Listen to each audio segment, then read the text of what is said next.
Bueno, muy buenas noches hermanos, ¿qué tal? ¿Cómo estamos?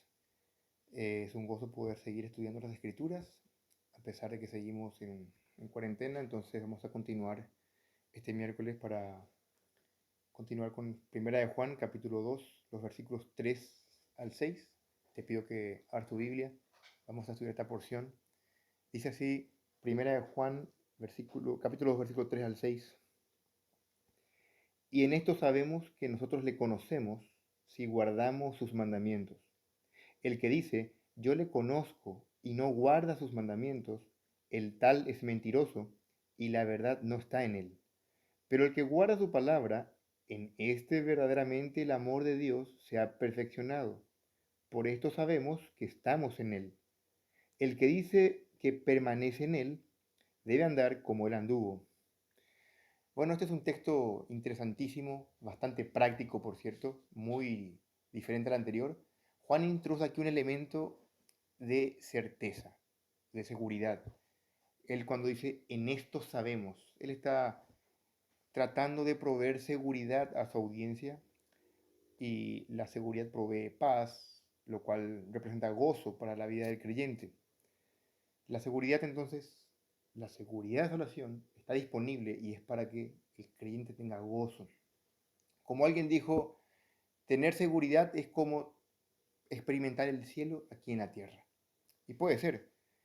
Por contrapartida, la no seguridad representa inquietud, temor, dudas. Vamos a ver enseguida. En cambio, la seguridad no solamente es un privilegio, sino que es un derecho básico de todo creyente. Las escrituras dicen, mis ovejas oyen mi voz, yo las conozco y me siguen, no perecerán jamás. Nadie las arrebatará de la mano de mi Padre. Los cristianos, una vez cristianos, nunca se pueden perder. Nadie puede separar del amor de Dios que es en Cristo Jesús. Así que Juan está tratando de dar certeza a su audiencia para evitar que ellos entren en desdicha, en desesperación. Pero a pesar de que la salvación no se puede perder, la certeza de esa salvación sí puede perderse si es que los creyentes no procuran con diligencia hacer firmes dicha seguridad. ¿Cómo es eso? Abrí tu Biblia un ratito en 2 de Pedro capítulo 1 versículo 10. Vamos a leer un texto muy importante. Pedro escribió, por lo cual, hermanos, tanto más procurad hacer firme vuestra vocación y elección. Pedro reveló que esta certeza de salvación llega a quienes en el contexto cumplen con estos requisitos de añadir a vuestra fe virtud, a la virtud conocimiento. Si estas cosas están en vosotros y abundan, no os dejarán estar ociosos ni sin fruto. Pero el que carece de estas cosas, evidentemente, está inquieto, puede perder dicha seguridad. A pesar de todo esto y la claridad con que Juan expresa, a lo largo de los siglos y últimamente en este último año, en estos últimos 100 años, la iglesia en general ha basado la seguridad de los creyentes en profesiones verbales, en bautismos, en pasar al frente, en levantar la mano, en estar en cual o esta iglesia, y es un error. Según Juan, el creyente es salvo y debería tener certeza de salvación, pero por los medios bíblicos, por los medios correctos. Entendemos que hay una fuerte injerencia por parte del grupo católico romano de teología equivocada de la Iglesia Católica. Ellos enseñan la herejía de que la salvación es un esfuerzo en conjunto con Dios, así que nunca nadie podría jamás estar seguro de si es salvo o no. Por eso es que ellos, aún después de muertos, hacen la extrema unción, están siempre dudando, añaden una teoría de el purgatorio para purgar los pecados no confesados, etcétera, etcétera. Obviamente, estos tipos de errores han generado confusión en muchos grupos y parte todavía de esos errores siguen vigentes en el modo de pensar de muchos y por eso es que varios grupos siguen teniendo confusión en cuanto a si es posible o no estar seguro de la salvación. Hermano, la salvación es una obra completamente de la soberanía de Dios, es algo de Dios. Como Jonás dice, la salvación es de Jehová. Por gracia sois salvos por medio de la fe. Y esto no es de vosotros, es un regalo de Dios. Por supuesto que la salvación es de Dios y es gratuita, basado en los méritos de Cristo, no en el hombre, no en lo que el hombre pueda llegar a ser. Pero el hombre se adentra a dicho regalo, de dicha gracia, por la fe. Ahora, una vez salvo, Dios le garantiza, el que comenzó en vosotros la buena obra, la perfeccionará, la completará. Nadie se pierde en las manos de Cristo, nadie puede perderse jamás. Pero sin embargo, Satanás es lo bastante sabio como para causar inquietud en la iglesia, devastación, divisiones, inmadurez, todo tipo de preocupación innecesaria que lleva a muchos a estar ansiosos, temerosos, torpes, y entorpece la vida y el crecimiento de muchos cristianos. Es notable que en Romanos 8:14 dice, porque todos los que son guiados por el Espíritu de Dios, estos son hijos de Dios. La seguridad permite al creyente disfrutar de una deleitosa relación con Dios. Eh, el testimonio de esta seguridad conlleva a que los creyentes gocen del perdón de Dios y anhelen estar en la presencia de Dios, como un niño ama la presencia de su padre y disfruta con su padre. Así los creyentes que gozan de certeza, de seguridad. Además, con dicha certeza enfrentan a los pecados para salir victoriosos también. Para no confundir ni dar lugar a dudas, la Biblia enseña con toda claridad que la salvación es por gracia y que la salvación nunca puede llegar a perderse. Juan 10:28, por ejemplo, como recién dijimos. También la Biblia enseña que el creyente tiene una certeza de salvación por el sello del Espíritu Santo, como dice en Efesios 1:13, por la garantía del Espíritu Santo. Y como el Romanos 8:38 en adelante dice, nada nos puede separar del amor de Dios. Sin embargo, al mismo tiempo que la Biblia enseña la seguridad de salvación, también insta a cada creyente a continuamente examinar si realmente está en la fe, si realmente es salvo. La idea no es una contradicción de, por un lado, proveer certeza y por otro lado, proveer temores, sino al contrario, seguridad fina de que realmente somos creyentes. Voy a ser un poquito más claro. En 1 Juan 5:13, de esta misma carta, dice Juan, estas cosas os escribo a vosotros que creéis en el nombre del Hijo de Dios. ¿Para qué? Dice Juan, para que sepáis que tenéis vida eterna. No que tendrán vida eterna, sino que tenéis vida eterna. Notable. La idea y el propósito con el que Juan escribía estas cosas era para que ellos sepan que eran salvos.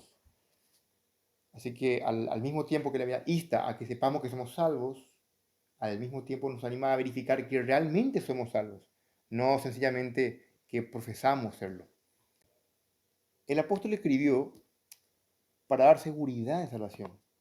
Esta es la tercera prueba de comunión genuina. Ya había hecho dos pruebas, el conocer a Cristo y el conocer la doctrina del pecado, pero ahora justamente una prueba moral, realmente el obedecer.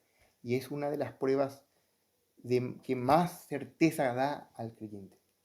La obediencia es la prueba inequívoca de salvación. Por eso esta noche, esta prueba visible y objetiva, lo pongo así de una forma clara, el creyente debe saber si es salvo al hacer la inequívoca prueba de la obediencia.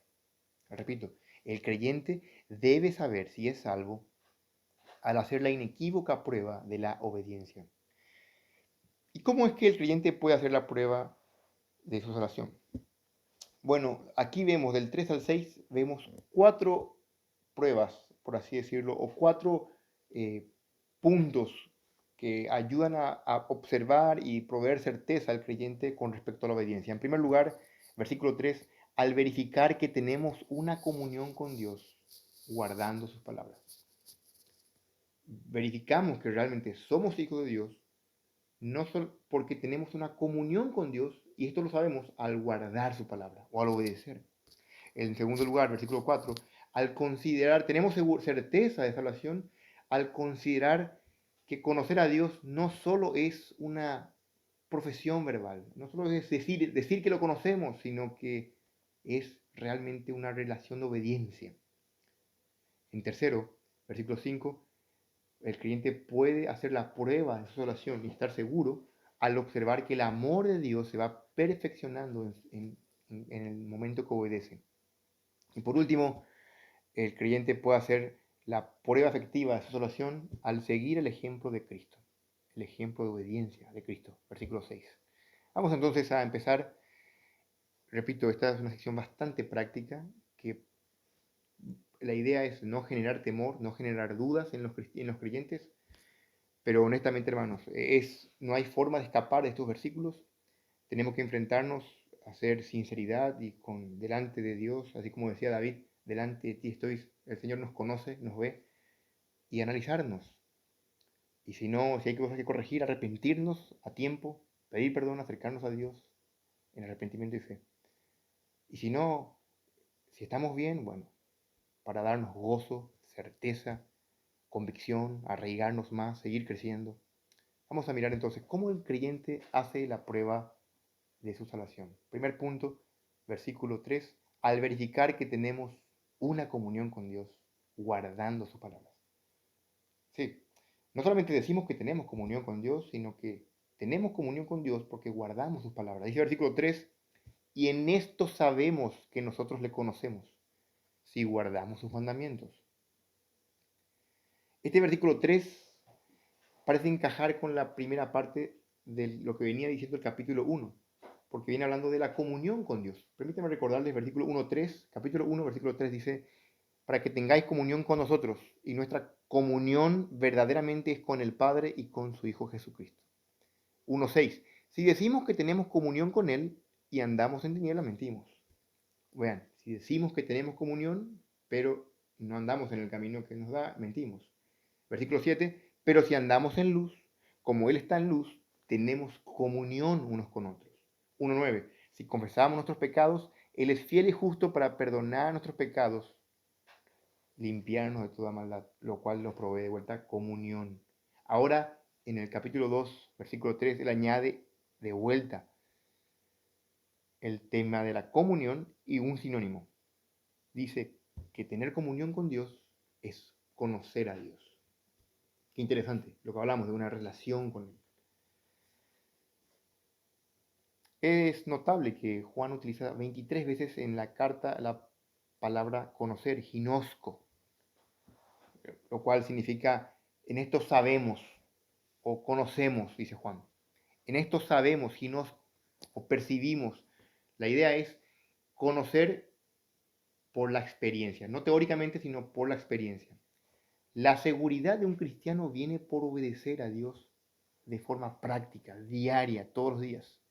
Quienes no obedecen a Dios no pueden tener esta seguridad y deberían de preguntarse si realmente son regenerados, realmente son salvos.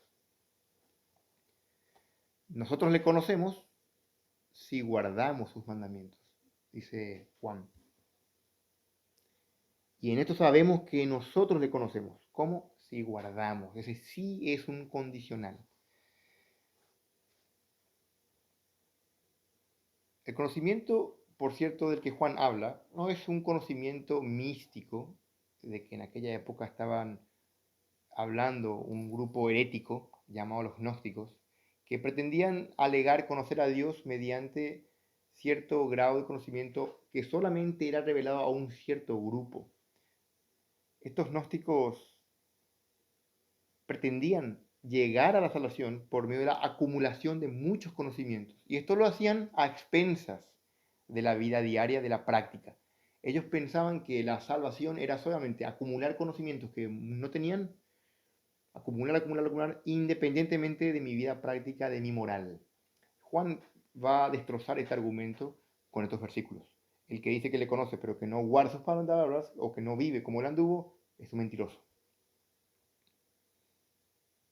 La vida eterna, según Juan, es conocer a Dios. Juan 17.3, el Evangelio de Juan dice, y esta es la vida eterna, que te conozcan a ti. La vida eterna es conocer a Dios. Es una experiencia espiritual que resulta sí o sí en acciones morales. No puede ser otra forma. Decir conocer a Dios y conocer a Dios siempre va a resultar en un cambio de vida que se va a evidenciar en novedad de vida, una nueva vida. acciones nuevas, obras nuevas, que Dios preparó para que anduviésemos en ellas. La frase de este verso, si guardamos sus mandamientos, pone de manifiesto que hemos pasado de una prueba válida de conocer a Dios. Decimos conocer a Dios, la prueba es que guardamos sus mandamientos. Más adelante, en el 3.14 y 3.24, hay otras pruebas. Dije ahí, si quieres leer en 3.14 de Primera de Juan, nosotros sabemos que hemos pasado de muerte a vida ¿en qué? Dice, en que amamos a los hermanos.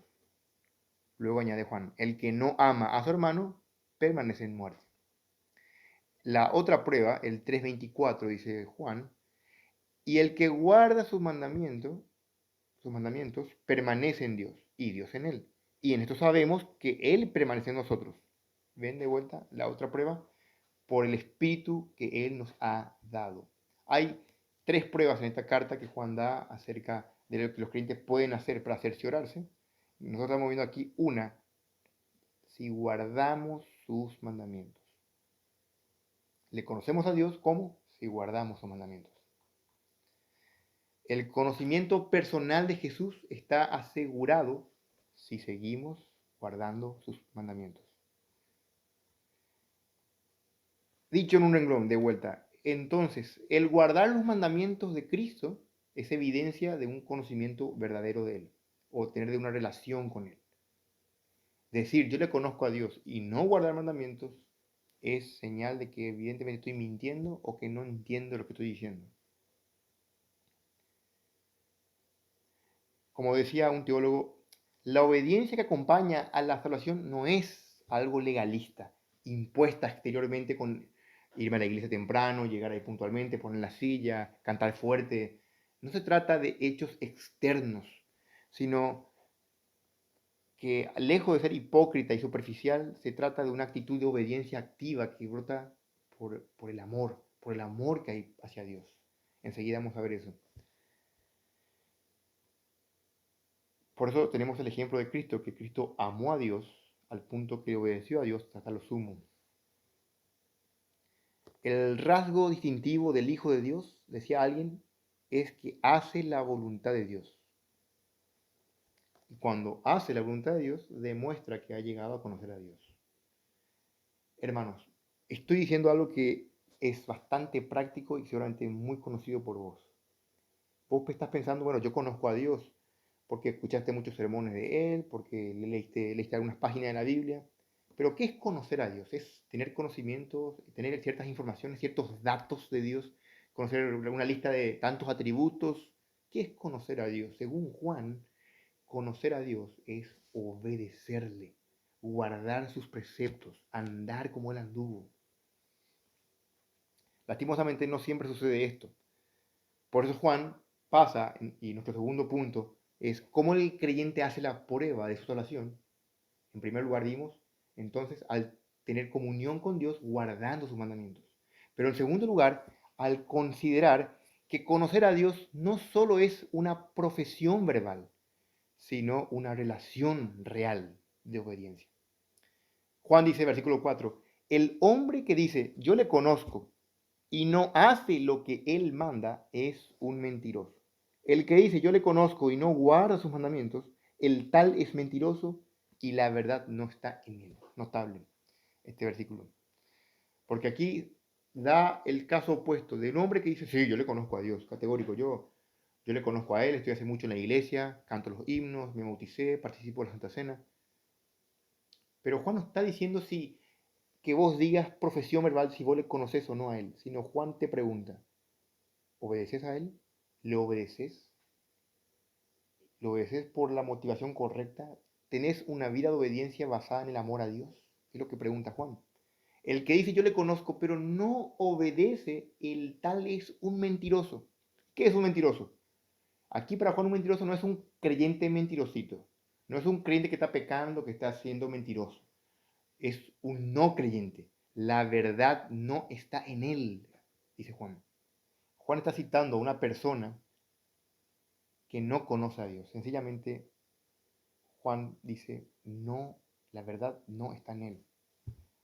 si leemos del capítulo 1, estamos viendo que hay un contraste entre un creyente y un no creyente. Aquí está Juan ayudándonos a hacer la prueba para vindicar nuestra fe, para asegurar nuestra fe, para ver, la verdad, para ver si realmente somos falsos, venimos autoengañándonos por mucho tiempo. Es el momento de hacer la prueba. Como Jesús le dijo a Pilato, todo aquel que es de la verdad oye mi voz. El que no es de la verdad no oye. Jesús dijo, mis ovejas oyen mi voz.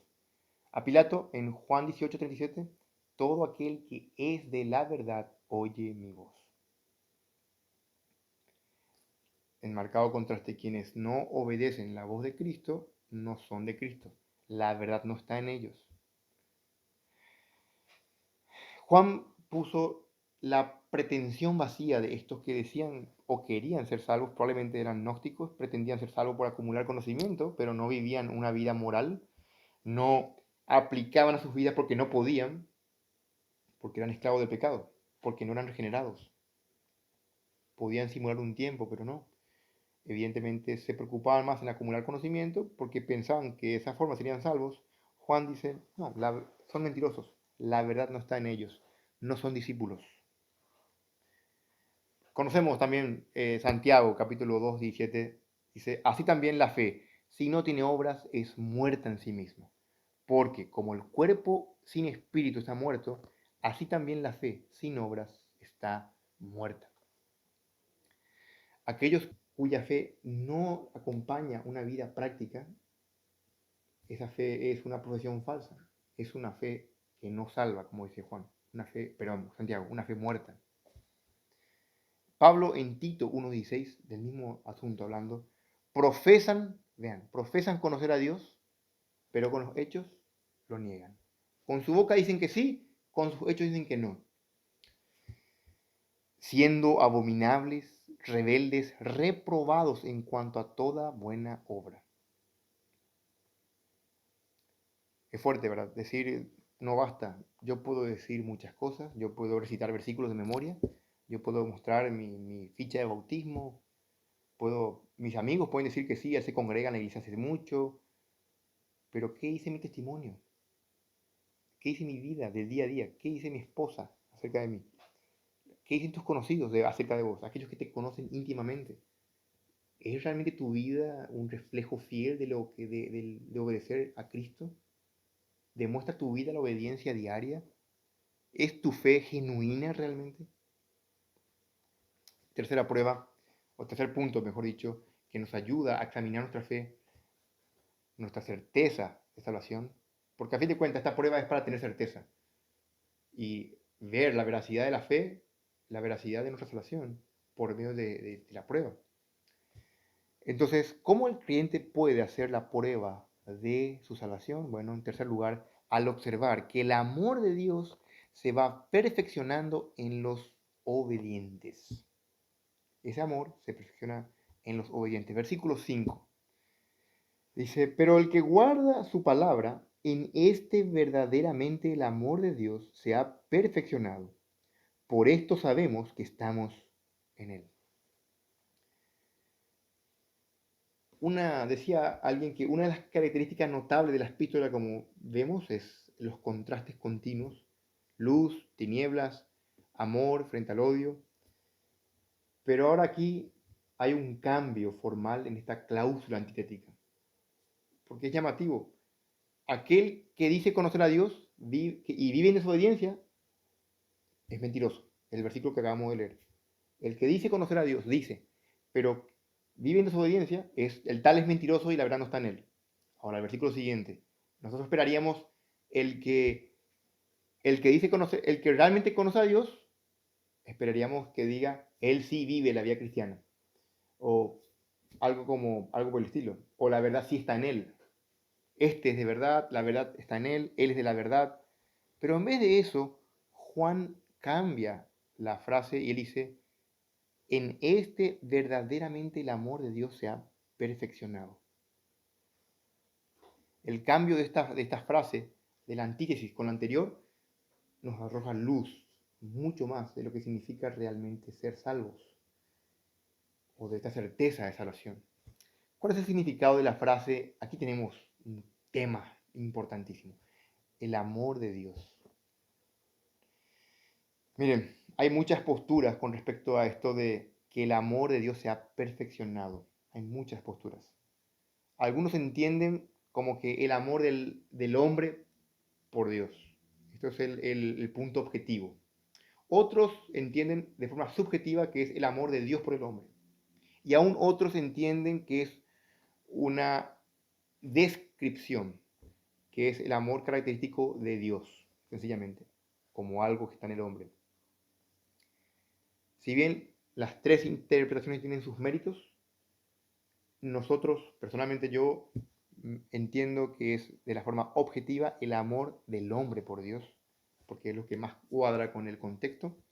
Juan describe el amor, que el amor verdadero que los creyentes tienen por Dios es algo que se ha perfeccionado. No en el sentido de perfección absoluta o acabada, sino de salvación cumplida.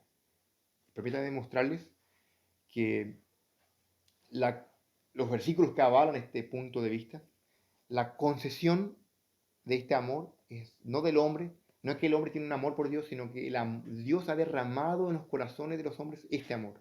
Romanos 5:5. El amor de Dios ha sido derramado en nuestros corazones, dice Pablo.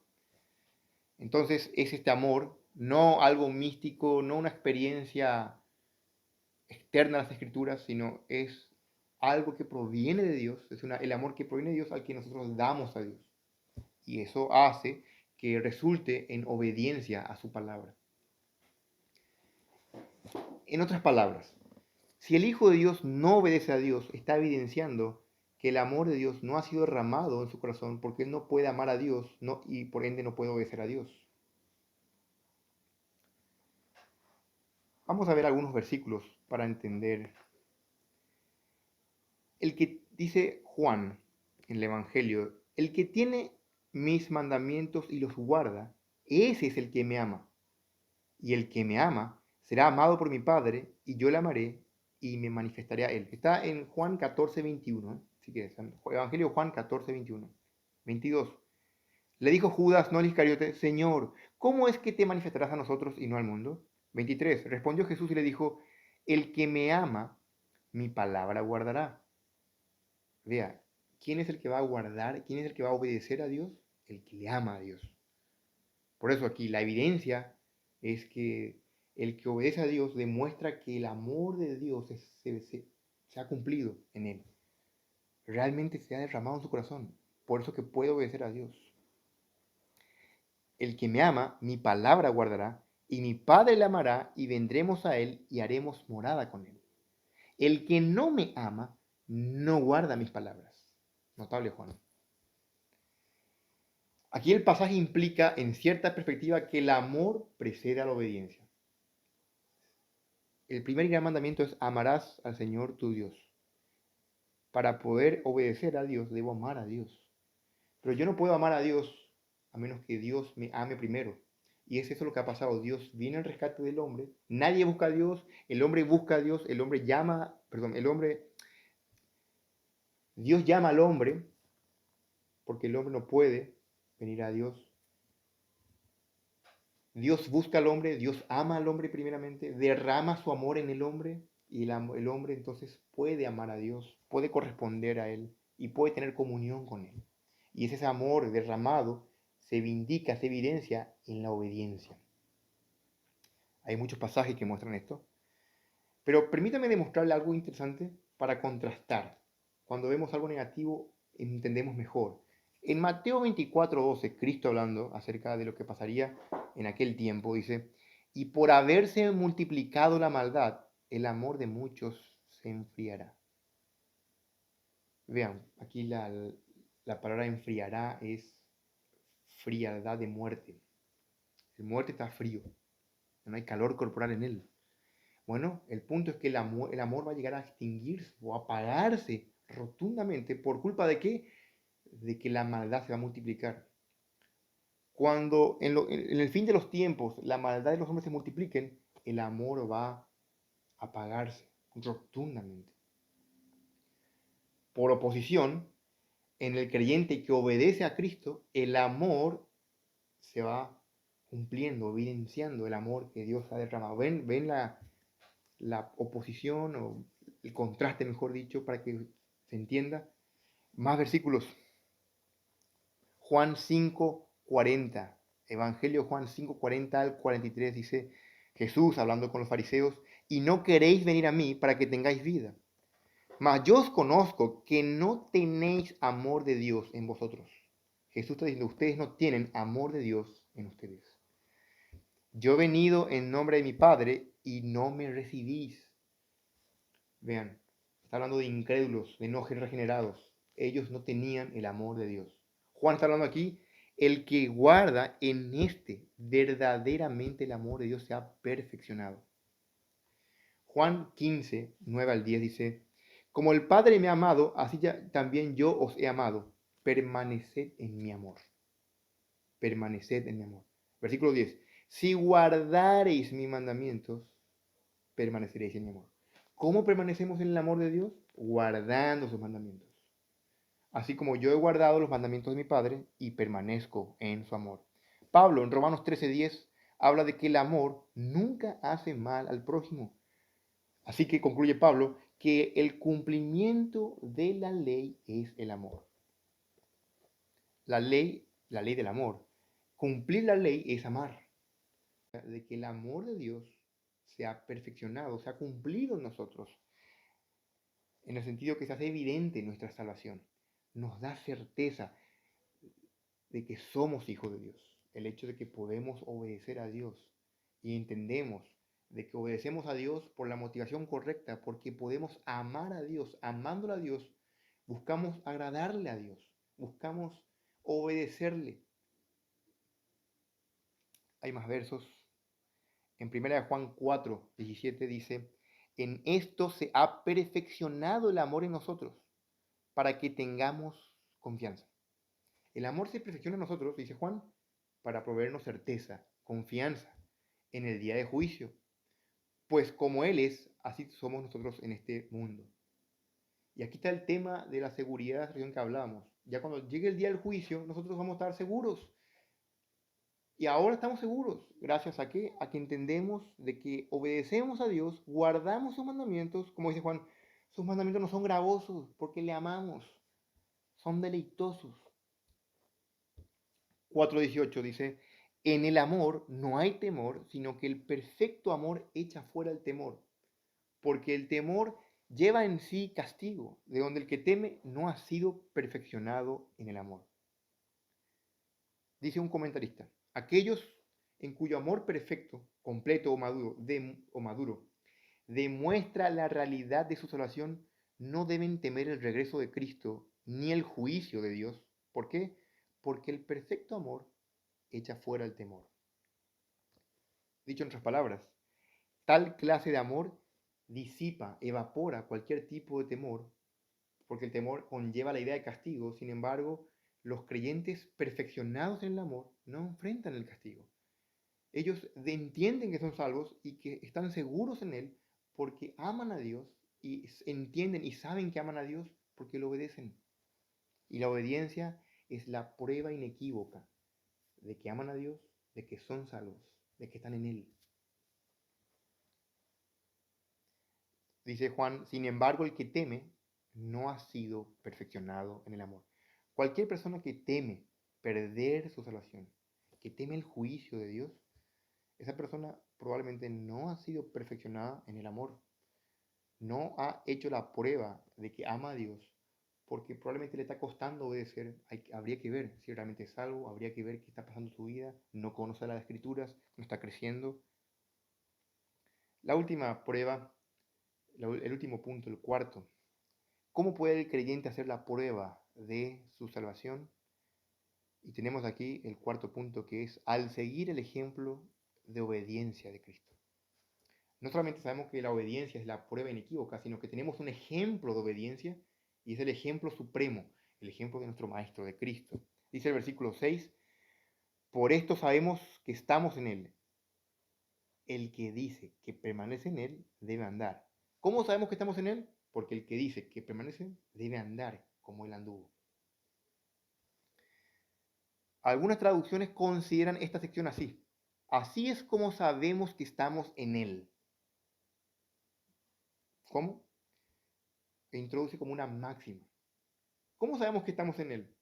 Juan contesta, estamos en Él porque andamos como Él anduvo. La única persona que puede pasar la prueba de la obediencia y hacer la realidad segura de su salvación, estar seguro, en paz, gozoso con Dios, es la que permanece en Él. En el sentido, voy a distinguir aquí entre lo que hace Pablo y lo que hace Juan. La persona que tiene seguridad de salvación es la que permanece en Él porque Jesucristo es el modelo perfecto de obediencia con el Padre.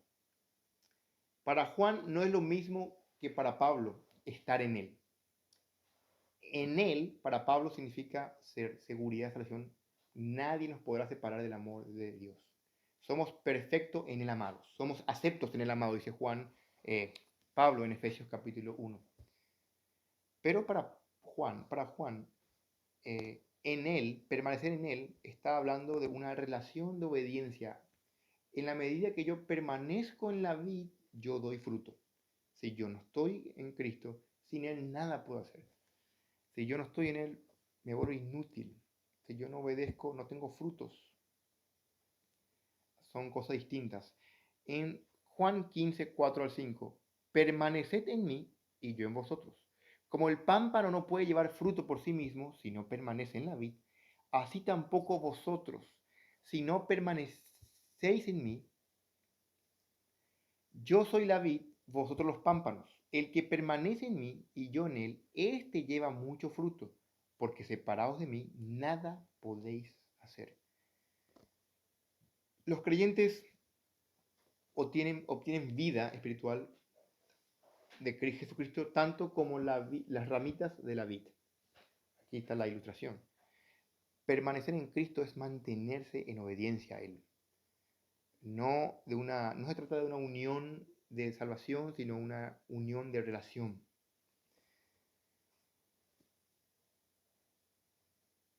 Andar, el que dice que permanece en Él, debe andar como Él anduvo. Andar es una metáfora que usa mucho Juan, describe la conducta diaria del creyente. Tu conducta, mi conducta, y es verlo con una lupa. ¿Ando como Cristo anduvo? ¿En qué sentido? Esta es una pregunta que hay que definir, porque bueno, yo no puedo ser como Él. Cristo andaba haciendo milagros, Él resucitaba gente, echaba fuera demonios. Yo no soy Cristo, yo no tengo el poder de Él. ¿En qué sentido, Juan? Aquí está hablando en el sentido, en el contexto, está hablando de la obediencia. Y yo debo obedecer como Cristo obedeció. Vamos a ver entonces algunos versículos relacionados a eso, porque Cristo obedeció la voluntad del Padre en toda manera posible. Juan 6:38 dice, porque he descendido del cielo no para hacer mi voluntad, sino la voluntad del que me envió. Vean, Cristo está poniendo aquí sobre el tapete que Él vino no para hacer lo que Él quiere, sino lo que Dios quiere. Juan 8:29, porque el que me envió conmigo está. No me ha dejado solo el Padre, porque yo hago siempre lo que le agrada. Vean nuevamente. Juan 10, 17 al 18. Juan dice, por esto me ama el Padre.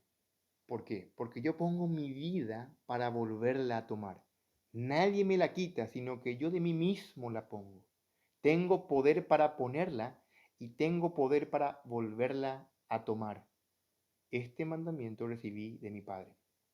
Cristo lo que estaba haciendo aquí, lo que estaba diciendo es, Él recibió este mandamiento y lo hace con gusto. Juan 14:31, más para que el mundo conozca que amo al Padre y como el Padre me mandó, así hago. Cristo quería que el mundo conozca que Él amaba al Padre y que hacía lo que el Padre le mandaba. Obviamente, nuestra obediencia no va a ser perfecta como la de Cristo, pero Él estableció el modelo supremo y nosotros debemos seguirlo. Al hacerlo, vamos a encontrarnos con las luchas que tenían todos los cristianos. Pablo dice, el querer está en mí, pero no el hacerlo. Esa lucha de la que hablamos el miércoles pasado, de salir victoriosos por medio de la confesión de pecados, de saber que tenemos a Cristo como nuestro paracletos, que nos ayuda. Y es justamente ahora en pos de la obediencia el que trae gozo, porque la obediencia provee certeza, la certeza paz, y la paz que sobrepasa todo tipo de entendimiento, esa paz es un gozo, es, como dijimos al inicio, un pedacito de cielo, es deleitarnos ya en qué es el cielo aquí en la tierra, esa relación con Dios.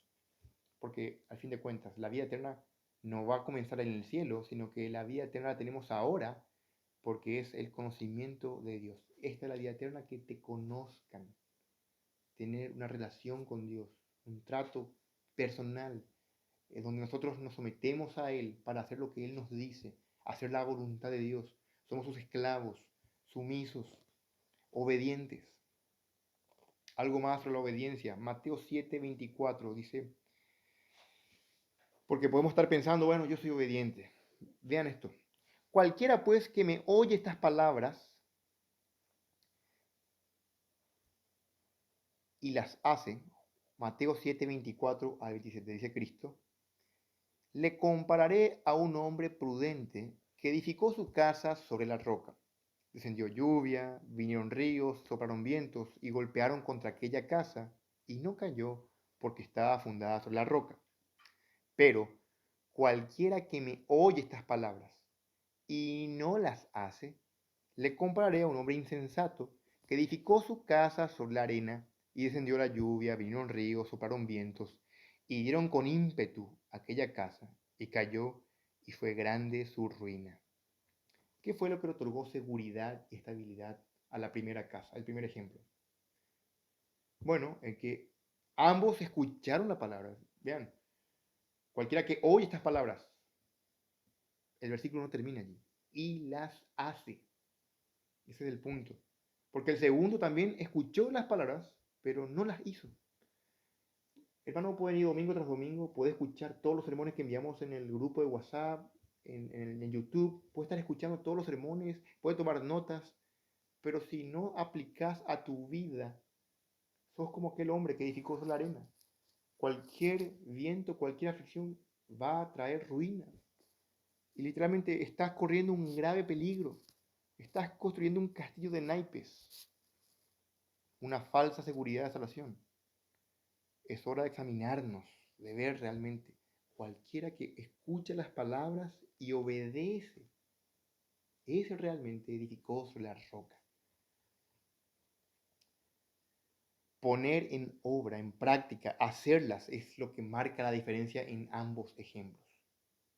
¿Qué tanto pones en práctica lo que conoces de Dios, lo que aprendes diariamente en cada sermón o en tu lectura diaria de las Escrituras?